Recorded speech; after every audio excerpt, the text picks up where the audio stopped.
ఎన్నాళ్ళైందిరా నిన్ను చూసి. ఎలా ఉన్నావు? బాగున్నాను నాన్న. ఇన్నాళ్ళు నువ్వు లేని లోటు తప్ప నాకు ఏ లోటు రాకుండా పెదనాన్ని చూసుకున్నారు. మీ నాన్న వచ్చేసాడుగా, ఇక నుంచి నీకు ఆ లోటు కూడా ఉండదు. 10 ఊరెళ్దాం. 4 రోజులు ఉండొద్దు కానీ. వద్దురా, వాడికి ఎల్లుండి నుంచే పరీక్షలు. 10 రోజులు పోతే ఎలాగో సెలవులు ఇస్తారు. అప్పుడు ఏకంగా 1 నెల రోజుల పాటు మనతోనే ఉంటాడు. అవును నాన్న, పరీక్షలు అయిపోయిన వెంటనే ఇంటికి వచ్చేస్తా.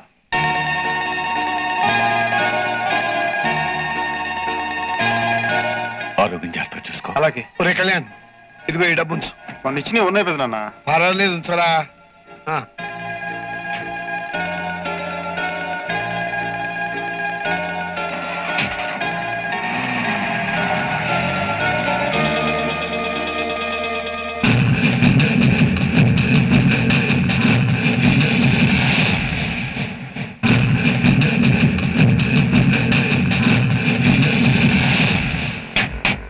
ఓకే బేబీ, నేను వెళ్తాను.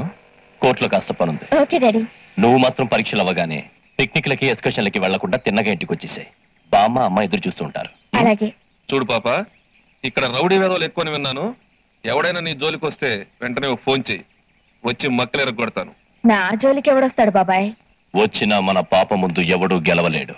మా కళ్యాణ గెలుస్తాడు. లేదు, మా సుప్రియ గెలుస్తుంది. బట్ బెట్ పందెం ఏంటో చెప్పండి. మేం గెలిస్తే మీరంతా కడిగే చీకట్లో మాతో గంట గడపాలి. మేమేం చేసినా మీరేం మాట్లాడకూడదు. మీరు గెలిస్తే రాత్రంతా మీతోనే గడుపుతాం. మీరేం చేసినా మేమేం మాట్లాడం. ఓకే? ఏంటి ఓకే? వాళ్ళు చెప్పే పందెం ప్రకారం చీకట్లో వాళ్ళు మనతో గడిపినా మనం వాళ్ళతో గడిపినా వాంతులు అయ్యేది మనకే. ఈ పందెం కుదరదు. అయితే వేరే పందెం ఏదైనా చెప్పండి. కళ్యాణ్ ఓడిపోతే మీరంతా కడ్రాయర్స్ తో మా హాస్టల్కి వచ్చి టాటా సబ్బుతో మా టాయిలెట్స్ అన్ని క్లీన్ చేయాలి. ఓకే. మీ సుప్రియ ఓడిపోతే మీరంతా స్విమ్మింగ్ డ్రెస్సుల్లో మా హాస్టల్కి వచ్చి మా అందరికి మాలిష్ చేయాలి. ఓకే? ఓకే.